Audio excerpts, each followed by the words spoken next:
So once I was having this conversation with my senior, and he was telling me that when you have craving for to eat something, if you have a craving to eat chocolate, that means that the microbes present in your gut need sugar, and they are sending signals to your brain, and that is how you are getting cravings towards chocolate, and that I don't know how I feel about that fact because it makes me feel like I am controlled. Like Right. I guess microbes are are harvesting us to Right. feed Yeah, them. yeah, and I would say that it is a theory. It's still a theory at this point. I think it's an interesting idea, but I've looked through the literature and there's actually very little proof that that's happening, but there are some speculative papers and reviews.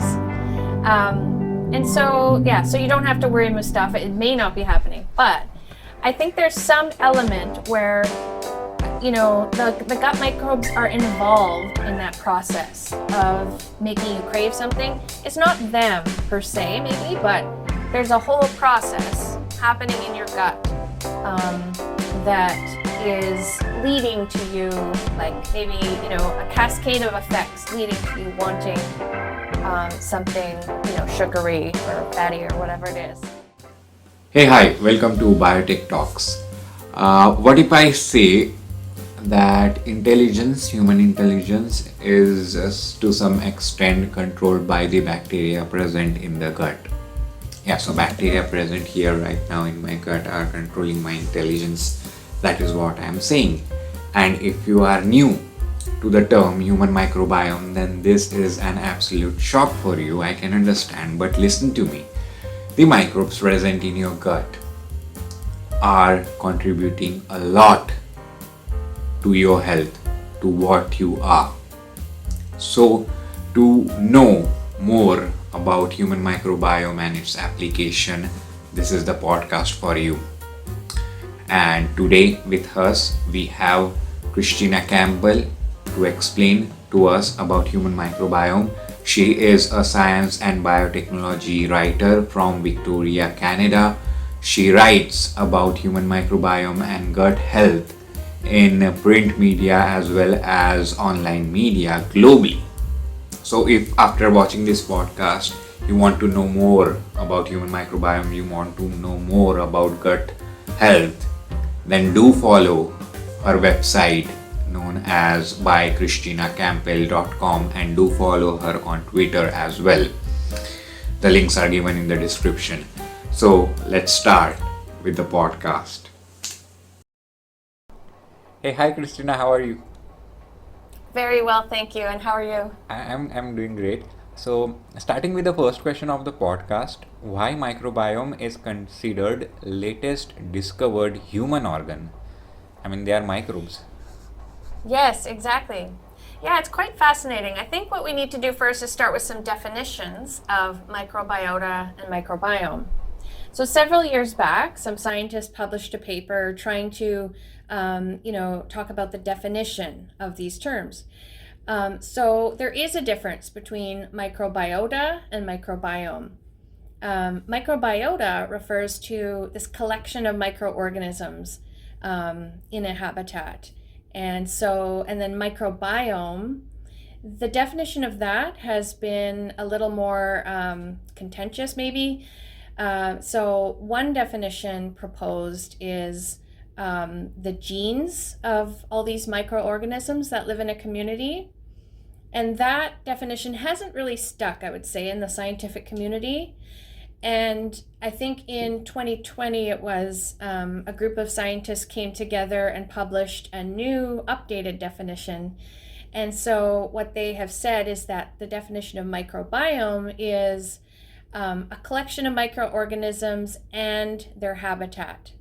And so this, or they called it a theater of activity. So for example, if you have the colon, that could be one environment and it has sort of physiochemical properties, and that's the environment. And then the microbes that live there in a community, the whole thing together would be called a microbiome. And so, why are these considered like an organ? I think it's because, of course, before in the previous centuries of microbiology, microbiologists would study different microbes in isolation, of course, and they would culture them and they'd find out a lot about them. But now that we have these next generation sequencing techniques, of course, as you know, Mustafa, scientists can take any community of microbes and find out, do a survey of all the microbes there, even if they can't be cultured. And so I think now that that's possible, we can get a full picture of these microbiomes as well as their, including their physiochemical habitats, and get a full picture of what's going on. And in the human body, let's say, again in the colon, we are discovering that there are amazing essential functions that these microbes provide for the host. And just look at germ-free mice, and scientists have looked at germ-free mice. You can actually more or less make them not have any microbes in their colon, and their physiology is very different from normal mice. And so the idea is, if we could do that to humans, I don't think there's ever been a germ-free human, but if we could, we may find that these microbes are so essential to our functioning that we need them, and they should be considered an organ, just like our heart or our lungs. So basically, if microbes are not there in us, we won't be able to survive healthy. And that is the reason exactly why they are considered as organs. Yeah, it's not just the ones in the colon, but in other places in the body. So the lungs, the skin, in women, the vaginal tract, and of course for everyone, the digestive system. And these microbes interact in ways that make us who we are and keep us healthy. Exactly. So, I was also reading about my human microbiome one day, and a very interesting term that I came is about the gut microbiome and brain axis. So I just wanted to ask you, is there any pill of microbes that can make me super intelligent? Not yet. Maybe that's coming, but so far, unfortunately not. But yeah, this is a very interesting area of research, I would say. And I mean, the gut-brain axis has been well known, and there's actually a whole field of gastroenterology devoted to this, and it's called neurogastroenterology. And that's the gut-brain connection and feeling it in your bowels when you are nervous, and all of those things we know well. However, I would say in the last 5 to 10 years, what has really energized that field is the knowledge that these microbes in the gut may influence what's going on in the brain. And there are basically 3 main mechanisms by which this happens. But yes, the microbes can influence what's going on in the brain. And so there's a whole field of study now devoted to finding out how this works in various disorders and in the healthy state, and then seeing if we can manipulate those in order to change the brain. Cognition is, I think, one of the most difficult ones. I think it's more things, so far in the research, it's more things like moderating stress a little bit, sort of like evening out your emotions for a healthy person, and sort of mood and things like that. And I think that down the road, it looks fairly certain that we will have sort of a microbial drug therapy for depression. That's one of the more promising ones, and maybe some other both mental health or neurological disorders. Okay. So one more question. While I got that, the thing is that 98% of gut microbiome is composed of anaerobes, and I know it's very difficult to grow and study anaerobes. So how do researchers deal with this problem and do research on human microbiome? Right. Yeah, so I think it's worth just giving a little perspective on where the field's going and where it's come from. So as I said before, it used to be mainly culturing. That was how, the world made such great progress on discovering disease-causing microbes, was through culture methods. And then, of course, we went to culture-independent methods. And, in the past 10 to 20 years, this has become faster and cheaper. And so we know a lot about the microbes that are in the digestive tract. Now, the thing is, researchers are discovering microbes in the digestive tract, and maybe they're associated with something really good. Maybe they show potential as a microbial therapy. As I was mentioning, maybe it's, a bug that could help ameliorate depression, let's say. And they want to deliver these as a therapeutic or something. Or just for research purposes, they want to find out more about this bug, so they need to culture it. It's very tricky. Traditionally, only certain bugs, of course, take well to culturing. However, there are some really clever methods now. I think it turns out that, with the right conditions, you can culture many bugs that previously were thought to be unculturable. I think the Wellcome Trust has been a very, they've been at the forefront of this. They've discovered new methods. Another method is used by some commercial companies where the scientists there, they discover the bugs, that are promising. They do an analysis of those genes, and they figure out what those genes tell them about what that bug needs to grow. And then they try to create those conditions. So kind of working backward from the genes of the microbe to what it needs to grow, and seeing if they can culture it outside of, that environment that it's in.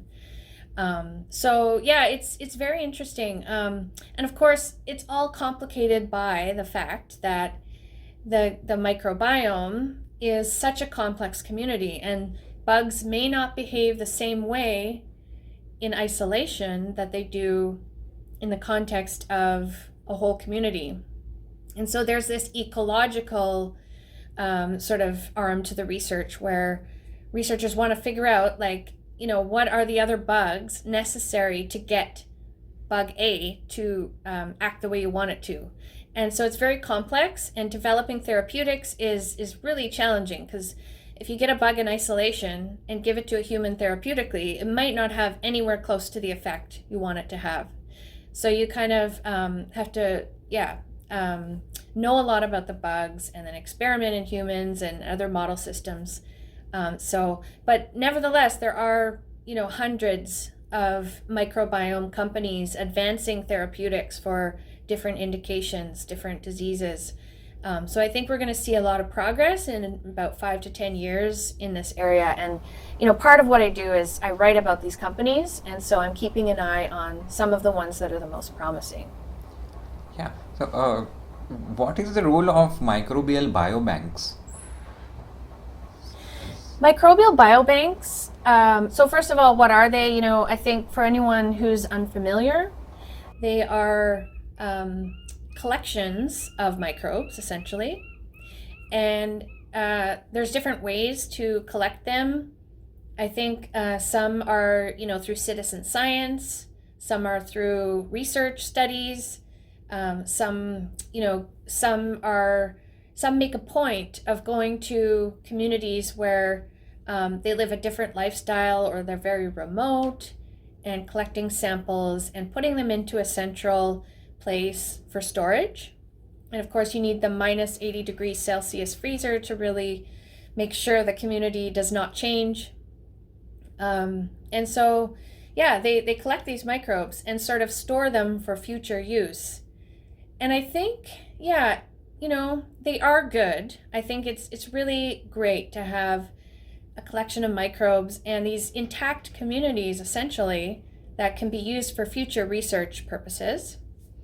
But I think there's also a caution that I should give, because I think the temptation has been in this field to go visit very remote communities, some in Africa that live like Tanzanians who live hunter-gatherer lifestyles mainly. And I think we do have to be cautious to make sure that it's not a taking relationship from those communities, and that it's more collaborative, and that it's not just researchers sort of taking the fecal samples, putting them in a biobank, and using them to benefit Western populations.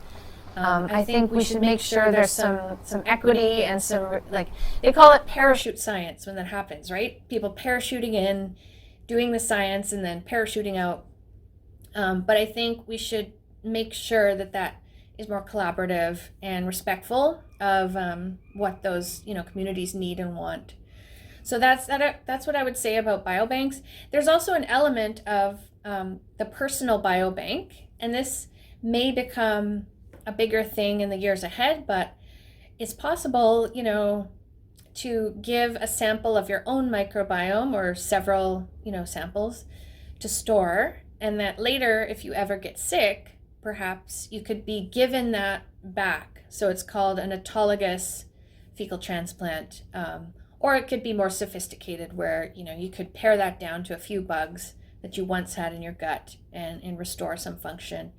But I think that's not really like a big deal yet, but I think that it's a potential. It could become something that people do. Like some people store cord blood right now for their babies, and that could be something to do, is store a fecal sample. Yeah. So so we like, there are last two questions remaining. What are the research opportunities in India, and some good food for maintaining healthy microbiome? But other than this, while doing conversation, I had one question in my mind. Like, can you give an overview how this research of human microbiome or microbiome is being utilized by industries to do business? Like how this research part is becoming service, like a business. Right. What companies are actually doing? They are making this microbial biobanks. What exactly are they doing right now? Yeah, great question, because there are a variety of different companies. And so I think the companies that are sort of doing really well right now are the service providers, and they may provide services such as sequencing microbes or samples, and the bioinformatics, because with this field, the bioinformatic needs are quite specialized, and there are always new kind of techniques and updates. And so some companies specialize in doing bioinformatic analysis, machine learning and artificial intelligence techniques to get, to see the patterns in the data. So those are the service providers. They're quite active right now, I would say, and there are many different ones worldwide. And then you have the actual diagnostic and therapeutic companies. Now, a minority, I would say, of microbiome companies are going direct to consumer right now. And so that's companies that have, let's say, a consumer test that they can sell directly to people over the internet, test your microbiome and send it back. And possibly they have different food or supplement products that they offer that ostensibly affect your microbiome.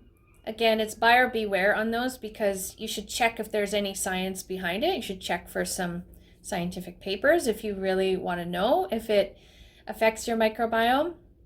But there are those companies. And then there are the companies that are advancing drugs. And of course, not all the drugs having to do with the microbiome are live bugs, but some of them are. The live bugs, if they're advanced as a drug, they're going to be called live biotherapeutic products.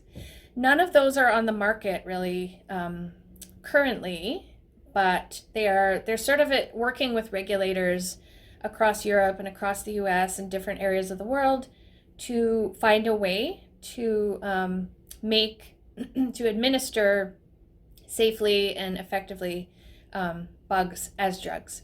So that's a space to watch. And so these companies, they have various theories on why their product will affect, a disease. They bring it through, preclinical work, phase 1, phase 2. And I think just one company in the world that I know of has gone into a phase 3 trial. So very close to bringing this to market pending the regulatory approval. So it's quite exciting. That company is Ceres Health, and they have a microbial consortium to address recurrent Clostridioides difficile infection. And then there's 2 kind of runner-up companies that have therapeutics for that same indication. Again, those 3 are kind of in the lead right now. Okay, thank you for explaining that. So, what are the research opportunities in India with respect to human gut microbiome research? Yeah, I think there are many. I mean, there's some great academic labs and microbiology labs doing work with next generation sequencing and really sophisticated culturing. And then there are the industry jobs as well, or industry, that kind of arm. There's a company called Leucine Rich Bio that operates out of India. And I believe they have a testing service called Bug Speaks that may be direct to consumers, so people, can pay to have their sample analyzed. I think there's a clinical research organization that's very focused on the microbiome as well, Vedic Biosciences. There is a company called Eagle Genomics that operates in India. And I think Biome Hub is another one. So there are different industry, organizations that are active in India. But I also think, there's many really interesting populations in India that, it's worth finding out more. And I think, for example, this Bug Speaks really wants to do a survey across India of gut microbiomes and find avenues for further research and ways to really show leadership in interventions. Yeah, thank you. It was really nice to know about human microbiome. And at the end, can you please suggest some food for maintaining a healthy gut microbiome? Certainly. Yeah, this is kind of my area of specialty because it was 2018, I published a textbook with a microbiology called Ed Ishiguro and a dietitian called Natasha Haskey. We published this together, and it's all about diet, gut microbiota, and health. And, what is that relationship? And of course, diet is one of the best known ways to manipulate the gut microbiome in a reliable way. And so the top 2 are actually medications and diet. But diet, of course, is something, we all have to eat, so we all have the potential every day to manipulate our gut microbes. So definitely one of the first salient things that people discovered in this area was fiber. Dietary fiber has a huge impact on the gut microbes and seems to shift it in a very positive way. And so basically it sort of rocked the dietitian world in that, we've always known fiber's good for you, but this is one of the mechanisms by which it's good for you, is how it affects your gut microbes. And, among the mechanisms you may have heard are when you eat dietary fibers, they are fermented in the colon and they release byproducts called short-chain fatty acids, butyrate, acetate, different ones. And those molecules go all around your body, and there are receptors in different parts of your body for them, including in the brain. So they have great health effects. And in the colon too, like butyrate is one of the main sources of energy for the colonic cells. So suffice to say, these fibers very good for you. And prebiotics. So prebiotics are a specialized substance. I should say prebiotics are not always fiber, but so far the main discovered prebiotics are types of fiber, and they are basically substrates for the beneficial microbes. And so prebiotics include inulin and fructooligosaccharides, galactooligosaccharides. These can be added to commercial products, or they're present in smaller amounts in regular foods.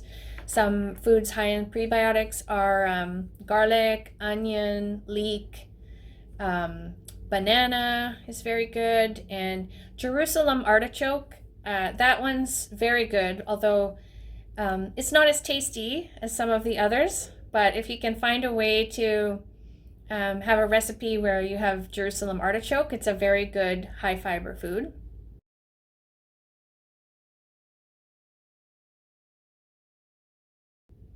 Another benefit actually of prebiotics, prebiotic fibers, is that they may decrease your cravings for foods. There were some studies, there was a study out of, I think it was Belgium, and feeding people foods very high in prebiotics, including Jerusalem artichokes and other things. And they did find people craved unhealthy foods less.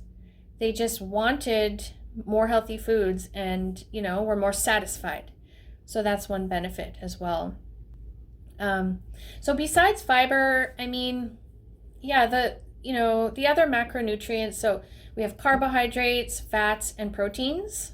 I think you, of course, need a mix of those. Fats is a really interesting area of research. And in fact, my co-author of the textbook, Natasha Haskey, has been studying that herself in the lab. And in fact, there's some evidence now that a mixture of fats is good. I think in the past we were told that saturated fats are not good for you. You should avoid them at all costs. But now, some of the researchers are studying, through the gut microbes, what are the effects of these fats. And it could be that it's more like saturated fat mixed with proportions of other fats. PUFAs are more beneficial. So that's another space to watch. Olive oil, or sort of plant oil, those are good sources of PUFA, I believe, and also fish. Fish is really good for increasing that proportion in the diet. So I think those are the two main things to increase, and I think then what to decrease, of course, sugary foods and processed meats and that kind of thing. Okay. So yeah, that's all questions we had. So thank you for your time. It's my pleasure. Thanks for having me, Mustafa.